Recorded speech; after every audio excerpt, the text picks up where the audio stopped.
ഏതാനും ദിവസങ്ങൾക്ക് മുൻപ് മധ്യപ്രദേശിലെ ജബൽപൂരിൽ മലയാളികളായ വൈദികരെയും വിശ്വാസ സമൂഹത്തെയും ഒരു ഹിന്ദു തീവ്ര സംഘടനയിലെ ചില ആളുകൾ ഭീഷണിപ്പെടുത്തുകയും കയ്യേറ്റം ചെയ്യാൻ ശ്രമിക്കുകയുമുണ്ടായി. അവർ മതപരിവർത്തനം നടത്തുന്നു എന്ന വ്യാജ ആരോപണം ഉന്നയിച്ചാണ് അത്തരമൊരു കയ്യേറ്റത്തിന് അവർ ശ്രമിച്ചത്. ആക്രമണത്തിന് ശ്രമിച്ചവർക്ക് എതിരെ കേസ് എടുക്കാൻ വൈകിയതിനെക്കുറിച്ചും നിരവധി പരാതികൾ ഉയർന്നതിന് ശേഷമാണ് അക്രമികൾക്കെതിരെ കേസെടുക്കാൻ മധ്യപ്രദേശ് പോലീസ് തയ്യാറായത്. ഹിന്ദു തീവ്ര സംഘടനയുടെ ഭാഗത്തു നിന്നുണ്ടായ കയ്യേറ്റ ശ്രമവും കേസെടുക്കാൻ വൈകിയതും തീർത്തും പ്രതിഷേധാർഹം തന്നെയാണ്. എന്നാൽ വഖഫ് നിയമ ഭേദഗതി വിഷയത്തിൽ CBCIയും KCBCയും കത്തോലിക്ക കോൺഗ്രസ് അടക്കമുള്ള ഒട്ടുമിക്ക ക്രൈസ്തവ സംഘടനകളും തുടർച്ചയായി ആവശ്യപ്പെട്ടിട്ടും മുസ്ലിം പ്രീണനം മാത്രം ലക്ഷ്യമിട്ട് ഇടതിനും വലതിനും ക്രൈസ്തവ സഭകളുടെ ആവശ്യം പൂർണ്ണമായും തള്ളിക്കളയുകയായിരുന്നു. അതിൻ്റെ ജാള്യതയും നാണക്കേടും മാറ്റിയെടുക്കാൻ അവർ രണ്ടു കൂട്ടരും ഇപ്പോൾ ജബൽപൂർ സംഭവത്തെ മറയാക്കി ഉപയോഗിക്കുകയാണ്. വഖഫ് വിഷയത്തിൽ സഭയുടെ നിർദ്ദേശത്തെ പാർലമെന്റിൽ പൂർണ്ണമായും തള്ളിക്കളഞ്ഞ ഇടതും വലതരും പക്ഷേ ജബൽപൂർ സംഭവത്തിൽ ക്രൈസ്തവർക്ക് നീതി ലഭിക്കണമെന്ന് മാത്രം ആവശ്യപ്പെട്ട് മുറവിളി കൂട്ടിക്കൊണ്ടിരിക്കുന്നു. അതിനുവേണ്ടി അവർ പാർലമെന്റിന് പുറത്ത് മുദ്രാവാക്യം മുഴക്കി പ്രതിഷേധിച്ച് പ്രഹസന നാടകം നടത്തുകയും ചെയ്തു. ക്രൈസ്തവരുമായി ബന്ധപ്പെട്ട വിഷയങ്ങളിൽ ഒരു ഭാഗത്ത് സംഘപരിവാർ ആണെങ്കിൽ പ്രതികരിക്കുകയും പ്രതിഷേധിക്കുകയും ചെയ്യുകയും മറുഭാഗത്ത് പൊളിറ്റിക്കൽ ഇസ്ലാം ആണെങ്കിൽ കണ്ട ഭാവം നടിക്കാതെ കണ്ണടച്ച് ഇരിക്കുകയും ചെയ്യുന്ന രീതിയാണ് ഇടതരും വലതരും ഒരു പതിറ്റാണ്ടായി കേരളത്തിൽ ഇപ്പോൾ പിന്തുടരുന്നത്. അതിന് ചില ഉദാഹരണങ്ങൾ കൂടി പറയാം. ക്രൈസ്തവർ ദീർഘനാളത്തെ നിയമ പോരാട്ടത്തിലൂടെ വാങ്ങിയെടുത്ത ന്യൂനപക്ഷ സ്കോളർഷിപ്പ് വിഷയത്തിൽ 80-20 വിധിക്കെതിരെ സുപ്രീം കോടതിയിൽ അപ്പീൽ പോയത് ഇടത് സർക്കാരാണ്. കോൺഗ്രസും ലീഗും അതിനെ പിന്തുണയ്ക്കുകയും ചെയ്തു. പാലാ ബിഷപ്പ് സ്വന്തം സമുദായത്തിന് മുന്നറിയിപ്പ് കൊടുത്ത നാർക്കോട്ടിക് ലവ് ജിഹാദ് വിഷയങ്ങളിൽ പാലാ പിതാവിനെതിരെ ഉറഞ്ഞു തുള്ളിക്കൊണ്ട് പാലാ ബിഷപ്പിനെ ജയിലിലടയ്ക്കണമെന്ന് പറഞ്ഞ് മുന്നിൽ നിന്നത് ആരാണ് എന്ന് പറയേണ്ടതില്ലല്ലോ. അന്ന് ബിഷപ്പിനെതിരെ എടുത്ത കേസ് ഇപ്പോഴും നിലനിൽക്കുന്നുണ്ട്. ആ കേസ് പിൻവലിക്കണമെന്ന് പറയാൻ കോൺഗ്രസിന് ധൈര്യമുണ്ടോ? അതിന് തയ്യാറാണ് എന്ന് പറയാൻ ഇടതുപക്ഷം ഒരുക്കമാണോ? പൂഞ്ഞാറിൽ ഒരു യുവ വൈദികനെ ഇസ്ലാമിസ്റ്റുകൾ വണ്ടി ഇടിച്ച് കൊല്ലാൻ ശ്രമിച്ചപ്പോൾ ആ പ്രശ്നത്തിൽ നിരപരാധിയായ ക്രൈസ്തവ വൈദികനൊപ്പം നിൽക്കാതെ ഇരകൾ കുട്ടികളല്ലേ എന്ന് പറഞ്ഞുകൊണ്ട് ആ പ്രശ്നം നിസ്സാരമാക്കി കാണിച്ച് കേസ് ഒതുക്കി തീർക്കാൻ ശ്രമിച്ചവരാണ് കോൺഗ്രസ് പാർട്ടിയും കമ്മ്യൂണിസ്റ്റ് പാർട്ടിയും. ജബൽപൂരിൽ കയ്യേറ്റം ചെയ്യപ്പെട്ട വൈദികനോട് ഇടതരും വലതരും ഇപ്പോൾ കാണിക്കുന്ന ഈ സ്നേഹത്തിൻ്റെ 10-1 പോലും പൂഞ്ഞാറിലെ യുവ വൈദികനോട് അന്ന് അവർ എന്തുകൊണ്ട് കാണിച്ചില്ല? മുന്നോക്കക്കാരിലെ പിന്നോക്കം നിൽക്കുന്നവർക്ക് വേണ്ടിയുള്ള EWS സംവരണത്തിനെതിരെ കോടതിയിൽ പോയത് കോൺഗ്രസിൻ്റെ ഘടകകക്ഷിയായ മുസ്ലിം ലീഗ് ആയിരുന്നില്ലേ? ക്രൈസ്തവർ ഏറെക്കാലം കാത്തിരുന്ന് അവർക്ക് ലഭിച്ച EWS സംവരണം ഇല്ലാതാക്കാൻ ലീഗ് ശ്രമിക്കുന്നത് കണ്ടപ്പോൾ അവരെ അതിൽ നിന്ന് പിന്തിരിപ്പിക്കാൻ കോൺഗ്രസ് ശ്രമിച്ചുവോ? ഇടതു മുന്നണിക്കും ആ വിഷയത്തിൽ ഇപ്പോഴും ലീഗിൻ്റെ തന്നെ അഭിപ്രായമല്ലേ ഉള്ളത്? കേരളത്തിൽ ക്രിസ്ത്യൻ സ്ഥാപനങ്ങളിൽ മതതീവ്ര സംഘടനകളും മറ്റുള്ളവരും നിസ്കരിക്കണമെന്ന് പറഞ്ഞ് ബഹളമുണ്ടാക്കിയപ്പോഴും ഹിജാബുമായി ബന്ധപ്പെട്ട് പ്രശ്നങ്ങൾ പല സ്കൂളുകളിലും ഉണ്ടായപ്പോഴും കോൺഗ്രസ് CPM തുടങ്ങിയവർ ആരുടെ ഭാഗത്ത് നിന്നാണ് നീതിക്ക് വേണ്ടി ശബ്ദിച്ചത് എന്ന് നിങ്ങൾ തന്നെ ഓർത്തു നോക്കൂ. ക്രൈസ്തവർ വിശുദ്ധമായി ആചരിക്കുന്ന പുണ്യ ദിവസങ്ങളിൽ മത്സര പരീക്ഷകളും ക്യാമ്പുകളും മനഃപൂർവ്വം സംഘടിപ്പിക്കുന്നത് ഇപ്പോൾ ഭരിക്കുന്ന കമ്മ്യൂണിസ്റ്റ് സർക്കാർ തന്നെയല്ലേ? ക്രൈസ്തവർ വിശുദ്ധമായി ആചരിക്കുന്ന ഞായറാഴ്ച സ്കൂളുകളിൽ പരിശീലനത്തിന് എത്തണം എന്ന് വിദ്യാഭ്യാസ വകുപ്പ് ഓർഡർ ഇറക്കിയതും ഇപ്പോഴത്തെ സർക്കാരിൻ്റെ കാലത്ത് തന്നെയാണ്. ക്യാമ്പസുകളിൽ വിശുദ്ധ കുരിശിനെ അവഹേളിച്ച് ഈ SFI എന്ന് പറയുന്ന സംഘടന പലതവണ ചിത്രം വരച്ചത് അവരുടെ തന്നെ സർക്കാർ അധികാരത്തിൽ ഇരിക്കുമ്പോഴാണ്. എന്ത് നടപടിയാണ് അന്ന് കമ്മ്യൂണിസ്റ്റ് പാർട്ടിയും സർക്കാരും അവർക്കെതിരെ സ്വീകരിച്ചത്? അത്തരം പ്രവൃത്തികൾ ആവർത്തിക്കാതിരിക്കാൻ എന്ത് മുൻകരുതലുകളാണ് അവരുടെ ഭാഗത്ത് നിന്ന് ഇതുവരെ ഉണ്ടായിട്ടുള്ളത്? ജബൽപൂരിലെ ക്രൈസ്തവരെ പോലെ തന്നെ കേരളത്തിലെ ക്രൈസ്തവരും ഒരേ ക്രിസ്തുവിനെ തന്നെയാണ് ആരാധിക്കുന്നത്, ഒരേ കുരിശിനെ തന്നെയാണ് വണങ്ങുന്നത് എന്ന് നിങ്ങൾ മറന്നു പോകരുത്. പാലക്കാട് വിക്ടോറിയ കോളേജിൽ യേശുക്രിസ്തുവിനെ അവഹേളിച്ചുകൊണ്ട് SFI എന്ന സംഘടന ബാനർ ഉയർത്തിയതും ഇപ്പോഴത്തെ ഇടതു സർക്കാരിൻ്റെ കാലത്ത് തന്നെയാണ്. ഈ DYFI എന്ന് പറയുന്ന സംഘടന ജില്ലാ സമ്മേളനത്തിൻ്റെ ഫ്ലെക്സ് ബാനറിൽ ക്രൈസ്തവരുടെ വിശ്വാസ പ്രതീകമായ വിശുദ്ധ കുരിശിനെ നിന്ദ്യമായ രീതിയിൽ അവഹേളിച്ചുകൊണ്ട് ചിത്രം വരച്ചതും വടക്കേ ഇന്ത്യയിലെ ക്രൈസ്തവർക്ക് വേണ്ടി വിലപിക്കുന്ന ഇടതു സർക്കാരിൻ്റെ കാലത്ത് തന്നെയാണ് എന്ന് ഓർക്കുക. വയനാട് ഡോൺ ബോസ്കോ കോളേജ് ഈ SFI എന്ന് പറയുന്ന സംഘടന അടിച്ചു തകർത്തതും മറ്റൊരു സർക്കാർ ഭരിക്കുമ്പോഴായിരുന്നില്ല. അതായത് ഉത്തരേന്ത്യയിൽ മാത്രമല്ല കേരളത്തിലും ക്രൈസ്തവരും ക്രൈസ്തവ സമൂഹവും ആക്രമിക്കപ്പെടുന്നുണ്ട്, അവഹേളിക്കപ്പെടുന്നുണ്ട്. ശാരീരികമായിട്ടല്ല എന്ന് മാത്രം, ഭൗതിക തലങ്ങളിലെ ആക്രമണമാണ് കൂടുതൽ വേദനാജനകവും ഉപദ്രവകരവും എന്ന് ആർക്കാണ് അറിയാൻ പാടില്ലാത്തത്?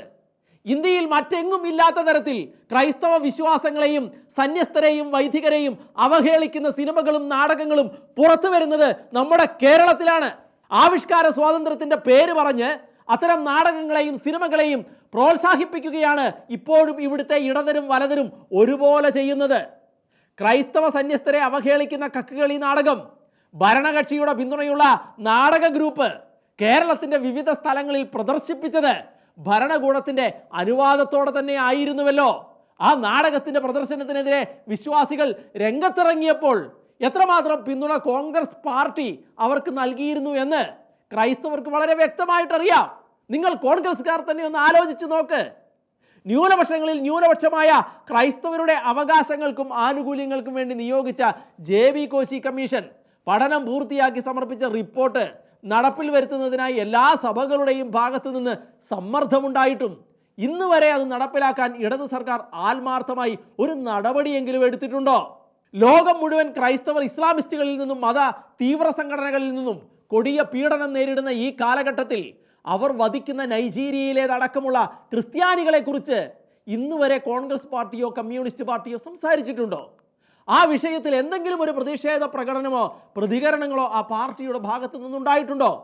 എന്തുകൊണ്ട് ലോകമെങ്ങും ഇസ്ലാമിക തീവ്രവാദികളാൽ പീഡിപ്പിക്കപ്പെടുന്ന ക്രൈസ്തവർക്ക് വേണ്ടി അവരോട് ഐക്യദാർഢ്യം പ്രഖ്യാപിച്ച് ഒരു റാലിയെങ്കിലും സംഘടിപ്പിക്കാൻ ഇപ്പോഴും ഇടതനും വലതനും മടിക്കുന്നു? അതേസമയം ഭീകര സംഘടനയായ ഹമാസിന് വേണ്ടി പോലും ഐക്യദാർഢ്യം പ്രഖ്യാപിച്ച് അവർ പല റാലികൾ നടത്തിയല്ലോ. അസർബൈജാൻ എന്ന ഇസ്ലാമിക രാഷ്ട്രം അധിനിവേശം ചെയ്ത് കയ്യേറിക്കൊണ്ടിരിക്കുന്ന അർമേനിയയിലെ നഗോർണോ കരബാഗിലെ ക്രിസ്ത്യാനികൾക്ക് വേണ്ടി ഇടതുമുന്നണിയോ വലതുമുന്നണിയോ ഇന്നുവരെ ഒരു വാക്കുപോലും പറഞ്ഞതായി കേട്ടിട്ടില്ല.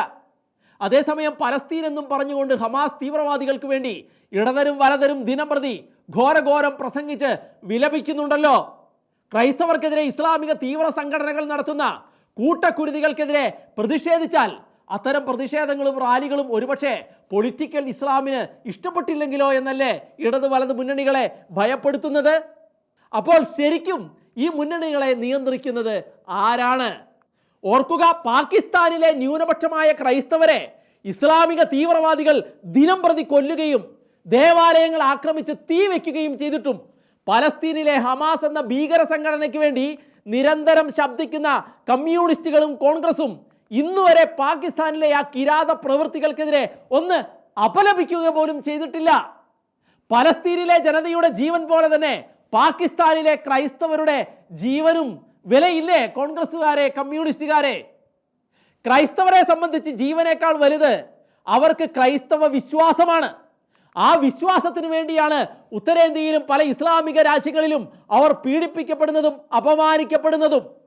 ക്രൈസ്തവർ ഉത്തരേന്ത്യയിലെ ചിലയിടങ്ങളിൽ ശാരീരികമായി പീഡിപ്പിക്കപ്പെടുന്നതിന് സമാനമായി ഭൗതിക തലത്തിൽ കേരളത്തിലെ ക്രൈസ്തവർ കഴിഞ്ഞ ഒരു പതിറ്റാണ്ടായി ഇവിടെയും പീഡിപ്പിക്കപ്പെട്ടുകൊണ്ടിരിക്കുകയാണ്. ഓർക്കുക, ഉത്തരേന്ത്യയിൽ മറുഭാഗത്ത് ചില അതിതീവ്ര ഹൈന്ദവ സംഘടനകൾ ആണ് എങ്കിൽ കേരളത്തിൽ ക്രൈസ്തവരുടെ ഭാഗത്ത് നിന്ന് അവരെ തകർക്കാൻ ശ്രമിക്കുന്നത് ഇസ്ലാമിസ്റ്റുകളും ലെഫ്റ്റ് ലിബറൽ വാദികളും ചില സാത്താൻ ആരാധനാ സംഘങ്ങളുമാണ്. പക്ഷേ കേരളത്തിൽ ക്രൈസ്തവരെ എതിർക്കുന്നവരിൽ പലരും ഇടതർക്കും വലതർക്കും വേണ്ടപ്പെട്ടവരായതുകൊണ്ട് കേരളത്തിലെ ക്രൈസ്തവ പീഡനങ്ങളെക്കുറിച്ച് അവർ നിശബ്ദത പാലിച്ച് അതിനെ ബാലൻസ് ചെയ്ത് മുഖം രക്ഷിക്കാൻ ഉത്തരേന്ത്യയിലെ ഒറ്റപ്പെട്ട ശാരീരിക ക്രൈസ്തവ പീഡനങ്ങൾക്ക് മാക്സിമം പ്രചാരണം നൽകി മുതലെടുപ്പിന് ശ്രമിക്കുകയാണ് എന്നുള്ളത് മറക്കാതിരിക്കുക. അവസാനമായി ഈ നാളുകളിൽ നടന്ന ഒരു സംഭവം കൂടി ഓർമ്മിപ്പിക്കാം. ക്രിസ്തുവിനെയും ക്രൈസ്തവ വിശ്വാസത്തെയും അവഹേളിക്കുക, സാത്താന് മഹത്വം നൽകി സാത്താൻ ആരാധന വ്യാപിപ്പിക്കുക എന്ന ലക്ഷ്യത്തോടെ നിർമ്മിച്ച് പുറത്തു വന്ന എമ്പുരാൻ എന്ന സിനിമയ്ക്കെതിരെ കേരള കത്തോലിക്ക മെത്രാൻ സമിതി അടക്കം നിരവധി ക്രൈസ്തവ സഭാ സംഘടനകളും ക്രൈസ്തവ സമൂഹത്തിലെ ഭൂരിപക്ഷം പേരും പ്രതിഷേധിച്ചിട്ടും ആ സിനിമയ്ക്ക് വേണ്ടി പാർലമെന്റിലെ ഇരു സഭകളിലും ശക്തിയുക്തം വാദിക്കുകയല്ലേ കോൺഗ്രസിലെയും കമ്മ്യൂണിസ്റ്റ് പാർട്ടിയിലെയും MP-മാർ ചെയ്തത്. ക്രൈസ്തവരെ ഏറെ വേദനിപ്പിച്ച കാര്യം ആ വിഷയം സംബന്ധിച്ച് അടിയന്തര പ്രമേയത്തിന് നോട്ടീസ് നൽകിയവരിൽ ഭൂരിപക്ഷം പേരും കേരളത്തിൽ നിന്നുള്ള ക്രൈസ്തവ MP-മാർ ആയിരുന്നു എന്നുള്ളതാണ്. അതേ എം പിമാർ തന്നെയാണ് അന്ന് തന്നെ പാർലമെന്റിന് പുറത്തിറങ്ങി ക്രൈസ്തവർ ഉത്തരേന്ത്യയിൽ അവഹേളിക്കപ്പെടുകയും ആക്രമിക്കപ്പെടുകയും ചെയ്യുന്നതിനെതിരെ ബഹളമുണ്ടാക്കി പ്രതിഷേധിച്ചതും. എന്തൊരു വിരോധാഭാസമാണെന്ന് ആലോചിച്ചു നോക്കുക. അതിനെ ഉളുപ്പില്ലായ്മ എന്ന ഒരൊറ്റ വാക്കുകൊണ്ട് മാത്രമേ നമുക്ക് വിശേഷിപ്പിക്കാൻ കഴിയുകയുള്ളൂ പ്രിയപ്പെട്ടവരെ. അന്ന് തന്നെയാണ് 600 ക്രൈസ്തവ കുടുംബങ്ങളെ മുനമ്പത്ത് നിന്ന് അവരുടെ സ്വന്തം ഭൂമിയിൽ നിന്ന് കുടിയിറക്കുന്ന കൊടും അനീതികൾക്ക് അനുകൂലമായി ഇടതനും വലതനും പൊളിറ്റിക്കൽ ഇസ്ലാമിന് അനുകൂലമായി പാർലമെന്റിൽ വോട്ട് ചെയ്ത് മുനമ്പത്തെ ക്രൈസ്തവർ 6 മാസക്കാലമായി നടത്തിവരുന്ന സമരത്തെ കേരളത്തിലെ എം പിമാർ തള്ളിക്കളഞ്ഞതും. ചുരുക്കി പറഞ്ഞാൽ ജബൽപൂരിലടക്കം ഉത്തരേന്ത്യയിൽ ക്രൈസ്തവർ ആക്രമിക്കപ്പെടുകയും അവഹേളിക്കപ്പെടുകയും ചെയ്യുമ്പോൾ മാത്രം ഇടതരും വലതരും പ്രകടിപ്പിക്കുന്ന വലിയ പ്രതിഷേധങ്ങളും പ്രസ്താവനകളും ഇരട്ടത്താപ്പ് തന്നെയാണ് എന്ന് പറയാതെ വയ്യ. വഖഫ് നിയമ ഭേദഗതി വിഷയത്തിൽ സഭ പുറപ്പെടുവിച്ച നിർദ്ദേശങ്ങളെ പൂർണ്ണമായി അവഗണിച്ചതിന് അവർക്കെതിരെ ക്രൈസ്തവ സമൂഹത്തിൽ ഉയർന്നിട്ടുള്ള വലിയ എതിർപ്പിനെയും പ്രതിഷേധങ്ങളെയും ജനശ്രദ്ധയിൽ നിന്ന് തിരിച്ചുവിടാൻ അവർ ഉപയോഗിക്കുന്ന ഇരട്ടത്താപ്പ് തന്ത്രമായി മാത്രമേ ഉത്തരേന്ത്യയിലെ ക്രൈസ്തവരോട് ഇവർ ഇപ്പോൾ കാണിക്കുന്ന പ്രത്യേക സ്നേഹത്തെ നമുക്ക് കാണാൻ കഴിയുകയുള്ളൂ. ക്രൈസ്തവ സമൂഹത്തിന് ഇക്കാര്യങ്ങൾ ഇപ്പോൾ മനസ്സിലായിട്ടുമുണ്ട്. അതുകൊണ്ടാണ് മുൻപ് ലഭിച്ചിരുന്ന അത്രയും പിന്തുണ ഇത്തരം ശ്രദ്ധ തിരിക്കൽ തന്ത്രങ്ങൾക്ക് ഇപ്പോൾ ഇടതനും വലതനും ക്രൈസ്തവ സമൂഹത്തിൽ നിന്ന് ലഭിക്കാതെ പോകുന്നത്. അവരുടെ ഇത്തരം കുതന്ത്രങ്ങളിൽ വീണു പോകുന്നത് കാര്യങ്ങൾ ശരിക്കും പൂർണ്ണമായും മനസ്സിലാക്കാത്ത ഒരു ചെറിയ വിഭാഗം ക്രൈസ്തവരെ ഇക്കാര്യങ്ങൾ ഇപ്പോൾ പറഞ്ഞ് ഒന്ന് ഓർമ്മിപ്പിച്ചേ ഉള്ളൂ എന്ന് മാത്രം.